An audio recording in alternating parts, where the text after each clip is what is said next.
بسم الله الرحمن الرحيم. النهاردة عملت سمك بولتي. ده غدانا النهاردة سمك بولتي، سلطة، رز، وجبت طبعا جرجير، لازم يبقى ملك الترابيزة الجرجير مع السمك. الأسماك من الأكلات الجميلة المفيدة. عودوا ولادكم ان هم صغيرين ياكلوا أسماك، علشان في ولاد يكبروا ما بنحبش السمك، ما بناكلش السمك، وده طبعا ما ينفعش. لازم نعود ولادنا وهم صغيرين ياكلوا الأسماك، علشان محتاجين العناصر الغذائية واليود والفوسفور اللي في السمك. ده يا جماعة سمك بولتي، قليته وعملت معاه شبار. وده رز، جبت بصلاية فرمتها وخليتها لونها اغماء، وحطيت عليها بهارات، وحطيت عليها حبة قرفة، حبة كزبرة، حبة كمون، وقلبت البصلاية كويس.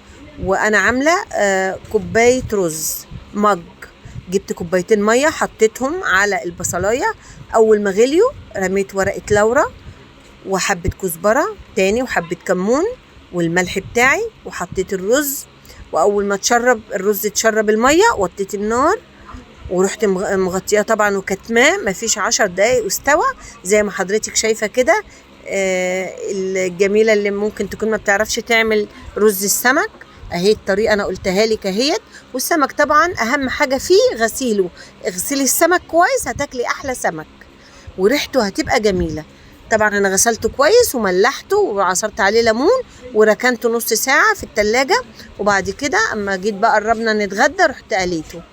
وطبعا الجرجير لما بتجيبيه لازم تنقعيه في ميه بخل، لازم تحطي شويه خل في الميه، علشان طبعا الجرجير انت عارفه ان هو بيبقى في الغيطان وبيبقى زرعه قصيره، فلو في اي حيوان معدي بيبقى قريب من الجرجير واللي هو الزرع اللي بيبقى صغير ده.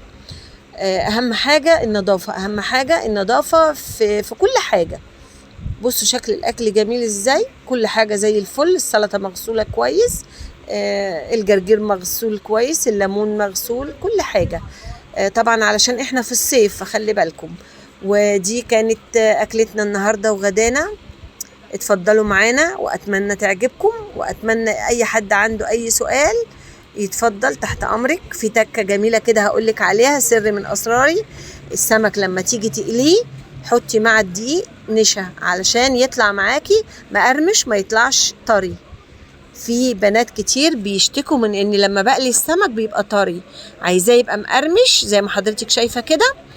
حطيه النشا مع الدقيق، بس طبعا مش نشا كتير، يعني معلقتين على كوبايه دقيق. لو انت هتقلي مثلا 2 كيلو سمك، السمك لما تطلعيه ما تحطيهوش على حاجه تكتمه، لا عشان كده هيطرى.